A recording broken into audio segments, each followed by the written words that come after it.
जरा इन इमेजेस पर नजर डालना।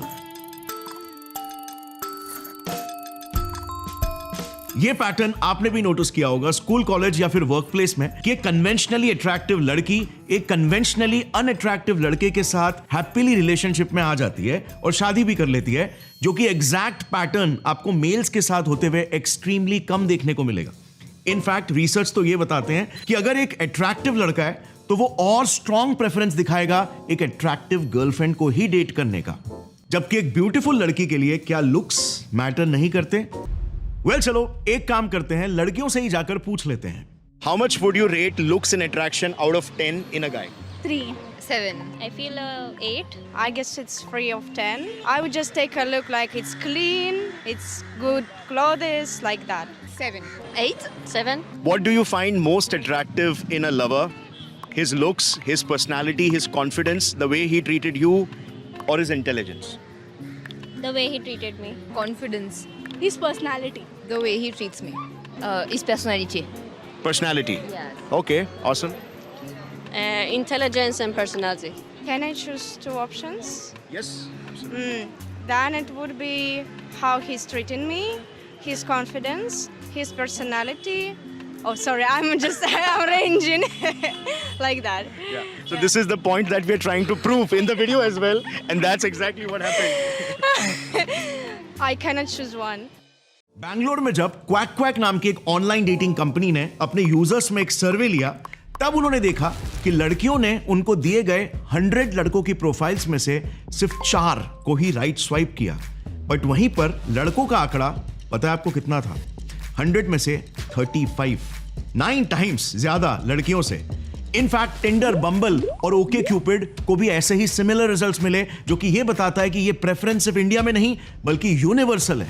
मतलब जब यूनिवर्सली लड़कियां 80 से 90% लड़कों को लुक्स वाइज अनअट्रैक्टिव मानती है, तो फिर क्यों रियल लाइफ में उनका जवाब 360 डिग्री पलट जाता है? आर्ग्यूएबली इतिहास के one of the greatest psychologist Sigmund Freud ने एक बार एक चीज कही थी कि सबसे बड़ा सवाल जिसका जवाब मैं आज तक अपने 30 इयर्स के करियर के बाद, अपने रिसर्च के बाद भी नहीं दे पाया हूं, वो ये है कि लड़कियों को आखिर चाहिए क्या? You can turn a bad boy into a good boy, no? Both in one. Turn a bad boy into a good boy when a good boy is already available. So there's fun in life. Well एक और एक बहुत ही famous philosopher Arthur Schopenhauer ने भी अपना experience सामने रखते हुए ये कहा था कि लड़कियां चाइल्डिश और शॉर्ट साइटेड होती हैं और इसीलिए वो नर्सेज और टीचर्स जैसे रोल्स ज्यादा प्रेफर करती हैं। ऑस्कर वाइल्ड ने तो कहा था कि women are meant to be loved, not to be understood.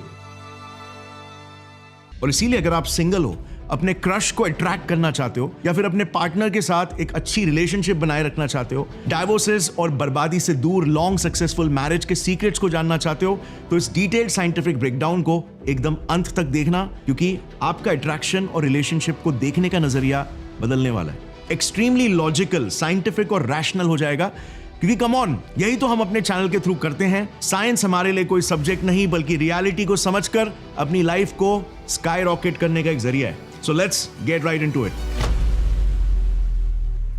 आज से 1 करोड़ साल पहले जब पृथ्वी पर हम इंसानों के और चिंपैंजीज और गोरिल्लास के कॉमन पूर्वज घुमा करते थे, तब फीमेल एप्स के लिए एक सही लड़का चुनना इतना मुश्किल काम नहीं हुआ करता था। बस अपने ग्रुप में जो सबसे विशाल, एग्रेसिव और सोशली डोमिनेटिंग यानी हाई स्टेटस वाला मेल हो, वो फीमेल एप का दिल जीत लेता था। एकदम is the straight forward is the attraction is the. But फिर 20 से 50 लाख साल पहले जैसे जैसे हम इंसानों की होमो नस्ल का जन्म हुआ, हम इंसान बाइपीडल यानी कि 2 पैरों पर चलने लगे। अब इसी बदलाव के साथ, क्योंकि 2 पैरों पर चल पाने के लिए पेल्विक बोन को नैरो होना पड़ता है और तभी इंसानी दिमाग भी तो साइज में बढ़ ही रहा था, तो फीमेल्स ने एक इंपॉर्टेंट एडेप्टेशन को विकसित कर लिया। बच्चों को उसका दिमाग पूरी तरह डेवलप होने से पहले ही जन्म दे देना, क्योंकि अगर पेट के अंदर ही सर बढ़ गया तो नैरो पेल्विस के चलते बर्थ दे पाना पॉसिबल ही नहीं हो पाएगा। और इसीलिए आज भी आप देखोगे एक चिंपैंजी या गोरिल्ला का न्यूबॉर्न बेबी इंसानी बच्चे से ज्यादा स्मार्ट और मैच्योर होता है। बट इसी न्यू एडेप्टेशन की वजह से फीमेल्स के मेट सिलेक्शन पर एक बड़ा बदलाव आया। इमेजिन करो आप एक ancient let's say homo erectus female हो। अब आपके लिए अगर एक बच्चे को पैदा करना है तो आपको सबसे पहले 9 महीनों तक बच्चे को कैरी करना है, जिसमें से 5 महीने तो आप एक्सट्रीमली वल्नरेबल और इमोबाइल हो जाओगे। उसके बाद भी बर्थ देने के बाद बच्चा तो अब भी प्रीमेच्योर है, दूसरे जानवरों की तरह नहीं कि कुछ ही घंटे में सीधा अपने पांव पर चलने लग जाए और लाइफ के लिए तैयार हो जाए। आपको सालों तक उसकी देखभाल करनी है और इसी दौरान आप एक्सट्रीमली वल्नरेबल हो। कोई भी जानवर आकर आपको और आपके बच्चे को डिनर बना सकता है। सर्वाइवल आपके लिए एक डेली कांस्टेंट बैटल है और इसीलिए सर्वाइवल और एवोल्यूशनरी प्रेशर्स की वजह से लड़कियों की साइकोलॉजी विकसित होने लगी। उन्हें अब बस कोई एग्रेसिव मुश्तंडा नहीं चाहिए था, बल्कि उन्हें एक intelligent, resourceful, courageous, socially apt और लॉयल मेल की तलाश होने लगी जो उन्हें प्रोटेक्ट भी कर सके, रिसोर्सेस लाकर उन्हें सपोर्ट भी करे, कोऑपरेटिव सोशल नेटवर्क्स क्रिएट करे और सबसे वल्नरेबल समय में छोड़कर भाग न जाए। अब उस समय और भी एवोल्यूशनरी प्रेशर्स थे, जैसे 2.5 मिलियन ईयर्स पहले आइस एज के चलते जंगल्स ग्रासलैंड्स में तब्दील हो गए थे और इसीलिए सर्वाइव करने के लिए इंसानी ग्रुप्स और ज्यादा बड़े और कॉम्प्लिकेटेड हो रहे थे, जिसमें और ज्यादा इंपॉर्टेंट हो गया कि कोई गलत मेट ना सिलेक्ट कर लिया जाए और इसीलिए लड़कियों का मेट सिलेक्शन कॉम्प्लिकेटेड होने लग गया। यही साइकोलॉजिकल रिफाइनमेंट मेट सिलेक्शन का फीमेल्स में फिर आज से 10,000 साल पहले तक चलता रहा। फीमेल्स का ब्रेन लिटरली न्यूरोलॉजिकली इवॉल्व हुआ, जिसने फिर सोफिस्टिकेटेड और कॉम्प्लिकेटेड इमोशंस को जन्म दिया। बट मेल्स की अगर बात करें तो ह्यूमन स्पीशीज में, क्योंकि फीमेल्स ही हमेशा से रिप्रोडक्शन की गेट कीपर्स रही है, तो मेल्स के लिए कंपटीशन और मुश्किल होता चला गया। अब मोस्ट ऑफ द साइंटिस्ट ये यूनानिमसली एग्री करते हैं कि स्ट्रिक्टली बायोलॉजी के पॉइंट ऑफ व्यू से एक फीमेल एग की वैल्यू एक मेल स्पर्म से ज्यादा होती है। इवन एग स्पर्म से बड़ा भी होता है। एक फीमेल सिर्फ लिमिटेड नंबर ऑफ एग्स लेकर ही जन्म लेती है, जो एज के साथ साथ कम होते जाते हैं, जबकि मेल स्पर्म्स अनलिमिटेड सप्लाई में अवेलेबल रहता है। और इसीलिए मेल्स ने भी ट्रिमेंडस मेट सिलेक्शन प्रेशर झेला और उनके ब्रेन स्ट्रक्चर्स और साइकोलॉजी भी विकसित होने लगी। मेल्स के लिए यह बहुत जरूरी हो गया यह निश्चित करना कि लड़की फर्टिल है और बच्चा पैदा करने की कैपेसिटी रखती है, तभी तो वो उस फीमेल के लिए दूसरे मेल्स के साथ कंपीट करेगा। यानी कि फीमेल फिट, यंग और हेल्दी होनी चाहिए, क्योंकि अल्टीमेटली फीमेल की बॉडी के अंदर ही तो बच्चा जन्म लेने वाला है। और इसीलिए मेल्स ने साइकोलॉजिकली ये टेंडेंसी डेवलप की कि उन्होंने फीमेल्स के फिजिकल अट्रैक्टिवनेस, यूथफुल फेस और वेस्ट हिप रेशियो और ब्रेस्ट को फिटनेस और चाइल्ड बेयरिंग कैपेसिटी के इंडिकेटर्स की तरह देखना शुरू कर दिया। यही प्रेफरेंस फिर आज तक हमारे साइकोलॉजी में रिफाइन होते हुए चलते आ रहा है और ये सब कुछ हमारे दिमाग के ऑपरेटिंग सिस्टम की तरह एकदम सबकॉन्शियस लेवल पर होता है और सेक्सुअल अट्रैक्शन का स्पार्क क्रिएट करता है। और इसीलिए पुराने कुछ सर्वेस में भी जब लड़कों से पूछा गया था कि उन्हें अगर कोई लड़की अट्रैक्टिव लगती है तो क्या वो उनके साथ वन नाइट स्टैंड के लिए राजी हो जाएंगे, तो मोस्ट ऑफ दी लड़कों ने हाँ बोला, जबकि लड़कियों के केस में ऑलमोस्ट किसी ने भी हाँ नहीं बोला। If you wanted to have sex, No. No. No, thank you. No. No. No? No, no.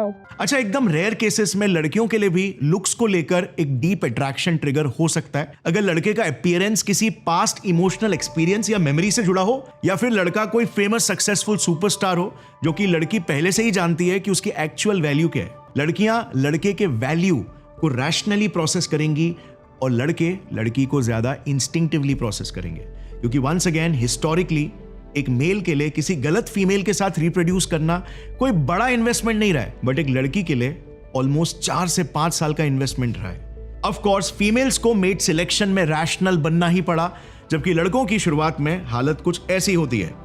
दिल तो बच्चा है जी, थोड़ा कच्चा है जी। लड़के ज्यादा ऑब्जेक्टिव होते हैं, पर लड़कियों के केस में कॉन्टेक्स्ट का एक्सट्रीमली बड़ा रोल होता है। फॉर एग्जाम्पल, अगर एक लड़के को एक अट्रैक्टिव लड़की का फोटो चाहे आप एक मर्सिडीज के सामने दिखाओ या ऑल्टो के, लड़का उस लड़की की अट्रैक्टिवनेस को मोस्टली उतना ही रेट करेगा, जबकि लड़कियों के केस में रिमेंबर लड़कियों को और ज्यादा इंफॉर्मेशन चाहिए होता है वैल्यू पता करने के लिए, और इसीलिए लड़कियां उस मर्सिडीज वाले इंसान को ज्यादा रेट करेगी। अब उसी फोटो में उस लड़के को मस्त 3 पीस पहना दो, मे बी 2 लड़कियों को उसके जोक्स पर हंसते हुए दिखा दो और पीछे बाउंसर्स लगा दो, तो ये आदमी और ज्यादा अट्रैक्टिव बन जाएगा। बंदा वही है, कॉन्टेक्स्ट बदल गया। देखा पावर ऑफ कॉन्टेक्स्ट।